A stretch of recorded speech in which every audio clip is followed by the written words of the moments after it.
semiconductor space. Foxconn and HCL have now announced a joint venture or a JV in the semiconductor space. Investments would be made by the two companies totaling to about $37.2 million. So months after that JV between Vedanta and Foxconn did not see the light of the day, it appears that Foxconn has now found a new partner. What's on the anvil?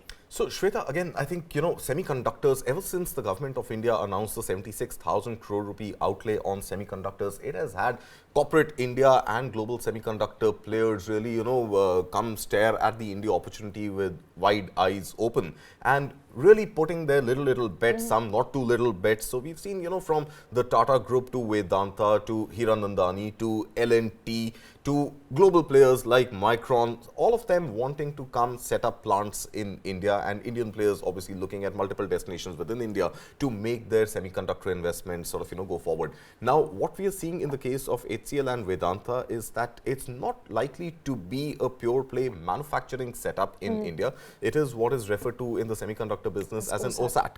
So, OSAT is your outsourced assembly and testing. So, it looks like it's going to be an assembly and testing plant which could come up in India in this joint partnership. Now, Foxconn is expected to invest about $37 billion or so and own about 40% of this JV, while the rest of the investment comes in from HCL Group. HCL, again, I mean, I think HCL is perhaps among the few IT companies in India which has the right to play and the right to win in the semiconductor space, given that it has been one of the earliest manufacturers of the 8-bit processors which went into the first generation of personal computers ever launched. In fact, a little anecdote here that 1976 is the year, and I've read it somewhere. One won't really be able to vouch for it, but we know for a fact that 76 is the year that Apple started as a company and HCL started as an IT company. In fact, not an IT then, but a PC maker in India. And apparently, what stories or legends suggest is that it was the same day in 1976 when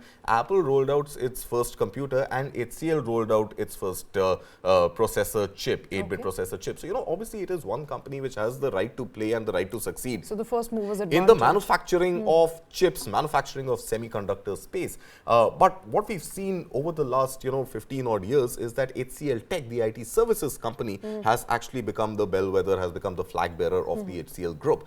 Now, that is something obviously which the HCL Group may want to reclaim its, its stand when it comes to manufacturing, when it comes to semiconductors and these new age businesses. And yeah, what you said was absolutely right. Foxconn Vedanta deal did not go through. The Foxconn HCL JV is hopefully likely to see light of the day, and we see those investments coming in and the OSAT really taking off. Absolutely. And while we are on semiconductors, let's spend about 30 seconds discussing how many companies are of course now in the fray for semiconductor business in India. We could see our first fab finally taking off in Gujarat by the end of 2024. That is the expectation. But a lot of companies are vouching for testing, packaging, which is where they're seeing possibilities for future. So, even if you look at, let's say, HCL Tech's biggest competitor, Infosys just a week ago also announced the designing of semiconductors and semiconductor-based, products in the technology space by the acquisition of InSemi. Right. So, obviously, this entire semiconductor ecosystem, not just manufacturing of fabs, not just assembly and packaging of the semiconductor, bases, but also this entire ecosystem around designing, around creating solutions both in the IT space and in the real physical product space when it comes to, the overall solutions that Indian IT companies want to provide to their clients across the world, resting on the back of design innovations, packaging innovations, product innovations coming on the back of semiconductors. So, obviously, this is one sector where the government is very enthused and bullish, and we are seeing participation with the confidence on China losing and, and Taiwan likely to become a flashpoint in 2024, we are seeing renewed interest in India, in Make in India, and specifically that interest being renewed on account of semiconductors. All right, and a lot of companies, including HCL Tech and Foxconn, hoping to reap in some of those benefits as a result of renewed interest in semiconductor space here in India.